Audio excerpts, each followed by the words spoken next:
back. WNST, Towson, Baltimore, and Baltimore Positive. We are positively into a short week of football here, and I'm going to be talking to my next guest about that. But a long week for crab cakes. I'm not going to Miami this week. I will be in Chicago next week. We're going to be doing some things on behalf of the Maryland Lottery, letting ourselves play on the Maryland Crab Cake Tour. We're going to be at Faidley's on Wednesday, and then on Friday we're going to be at Nick's Grandstand Grill, and then with our mayor, Brandon Scott, next Wednesday at Coco's in Lauraville. This guy, there's a little bit about crab cakes. There's a little bit about being a Terp. He a Terp. And, of course, lights out for many years and has been doing something at Maryland that I'm aware of that it comes and goes, and he comes in and does some media.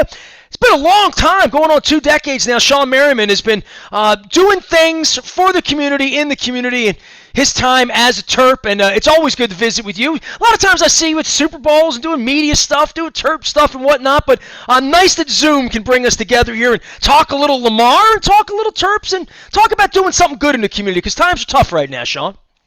No, absolutely. I got my 19th annual Winter Coat Drive coming up this Thursday at the University of Maryland, doing the University of Maryland basketball game starting at 5 to 7. So if you guys can drop off any used coats that you have in your closet, I'm sure you guys got plenty of coats, stuff back there. I'm looking at them. I broadcast from my bedroom. I got a closet here. I'm looking at them. You know, tons. And you know what? We'll be doing you a favor, but you'll be helping out a lot of people if you can drop off some coats there during the Maryland basketball game this Thursday. Over there. So at the Xfinity Center, starting at 5 p.m. But I'll be there earlier. So if you guys just want to swing by there, drop it off, and help out a bunch of people. This is my 19th annual. I can't believe it. I actually, last year, not because we didn't have it because of COVID, but the year before, I remember seeing some kids who I very first started out, and now they have kids now. So it's been kind of a crazy ride, but we helped out a lot of people, over 30,000 coats now. All right, so 19 years ago, something happened. This is where I get a little, I go Oprah on you and say, all right, give me the genesis of this and why now, because it probably does date back to times at the VU in Santa Fe and places that are long since gone as I get older, but being at College Park and being around, this is something that's clearly important to you. No, 100%. We lost our home when I was a kid. We couldn't afford to pay the bills, and then they cut our lights and electricity off. My mom ended up lighting a candle because we didn't have any lights there, and we lost our home due to a fire. From that point, we went to go live in cars and shelters and try to stay in basements of other friends and family and people. But I just remember not having a coat and how cold it was outside in December. We had a blizzard, and I had on 2 long sleeve sweatshirts because we could not afford a coat. And so I said that day that I would never go without trying to help somebody not feel like this again. So my sophomore year at the University of Maryland, I started this coat drive thinking that I was only going to gather, a few hundred coats, making a splash for a few hundred people. And so how does that start? Tell me, does this happen with a coach, position coach, then like you go to the PR people, communicate, say maybe your teammates and say, come on boys, let's go. And you're a kid. You're not a senior, right? You're just a guy there, right? You're a great player and a leader, but this is what leaders do when they're 19. No, 100%. And I just had the mindset to know that I had a platform, right? I had a platform playing at the University of Maryland. We were playing great football then. Big games, ESPN and CBS and things like that. So I said, okay, what could I do? What could I do to make this a bigger thing and help more people out? And that's when I decided to have the code. I think I was just turned 18 then at the time. So, this has been going on a long time. But then too, my teammates who I played with, the current football players, former basketball players, soccer, field hockey, all these athletes over these past 19 years to come out and help are just as important as me doing it, because without them going out and doing the things that they've done, I wouldn't be able to keep doing what I'm doing now. I'm up in Baltimore, and I'm not going to lie to you. I've always had sort of an outsider's relationship with the university down there. You drive down, cold nights, games, Gary, 9 o'clock, Duke, North Carolina, Cole. I've been doing it my whole life. I got a closet full of Terp stuff, but there is something about Baltimore that's a little removed from being there. And when I go there, the one thing, and Tom McMillan's coming up for my 30th anniversary this year, so I got Terps everywhere in my life. I'm not one.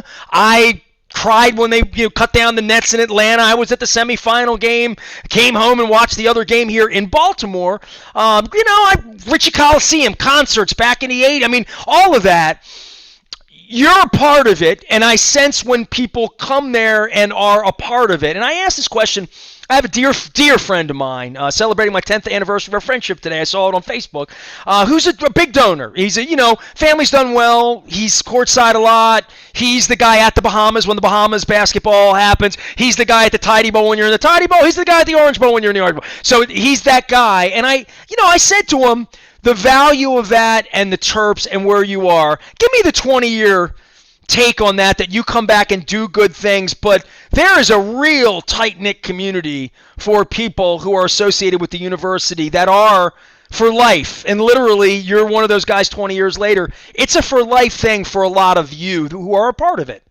Well, I always say Terps for life. And that's my thing that I say on social media when I see, I live on the West Coast now. And so you might hear someone yelling Terp across the street. I mean, once you go to the University of Maryland, you're a Terp for life. And we look out for one another. And whether you play sports or not, because some of these people that's yelling my name across the street, they just went to University of Maryland around the same time before or after I did.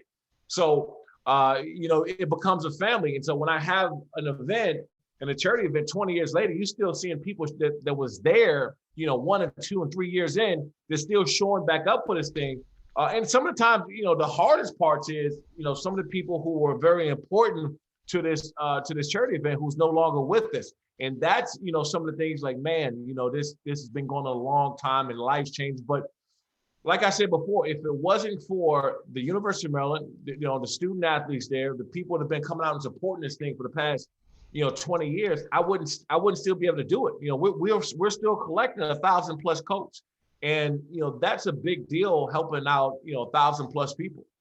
Well, and there's still people that are cold, right? I mean, literally. And, while they're cold, we got to help them out. Shawne Merriman here. Lights out the 11th. The Maryland game. Now, I don't want to take you off College Park or get you out of turtle mode here, talking Big Ten basketball or football, but we got a pretty good little purple football team up here. And I know you've been watching, and Lamar is, John Harbaugh called it revolution a couple years ago, Che Guevara or whatever.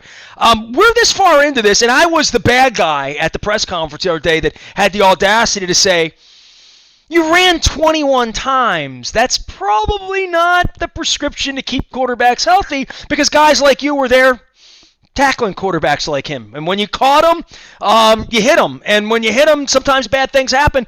You played the game at this level. This is a completely different thing we're trying to do here with the Ravens.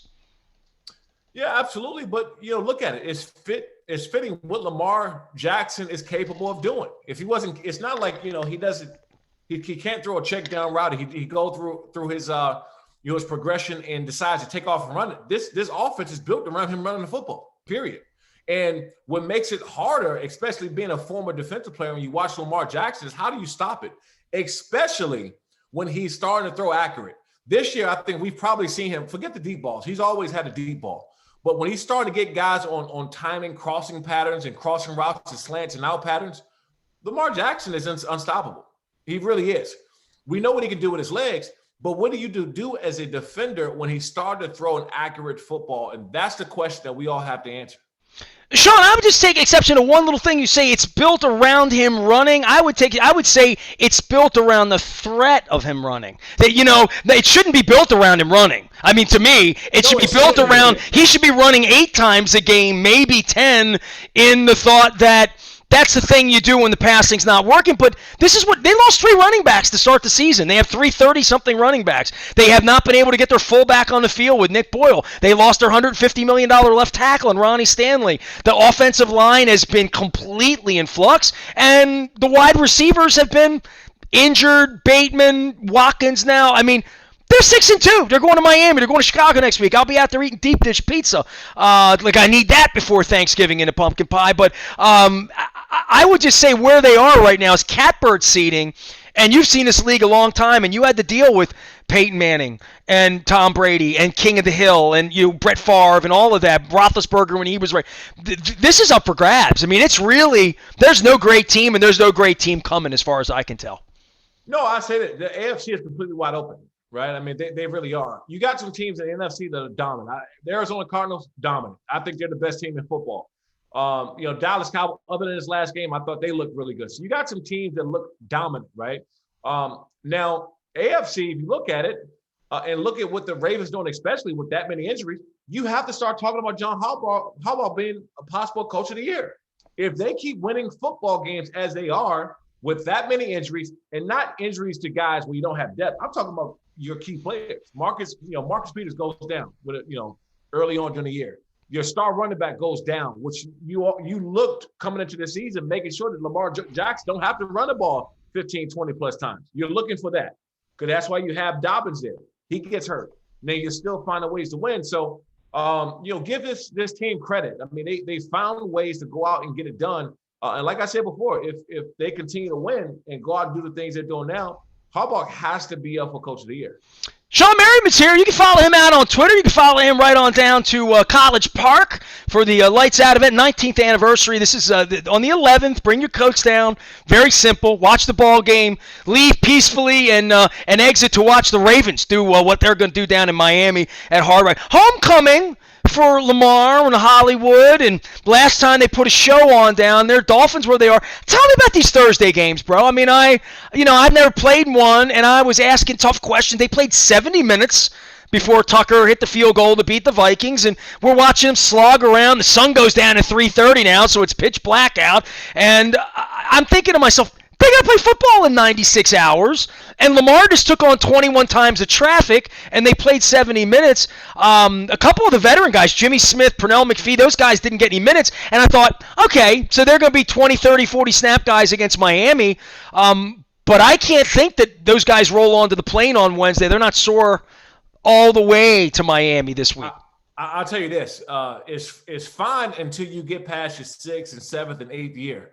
Then your body takes forever to heal up. I remember playing in a Thursday night game my last year that I was in. We played the Dolphins, and I did not get healthy. Lie to you not. I did not get healthy until Thursday morning. I felt normal.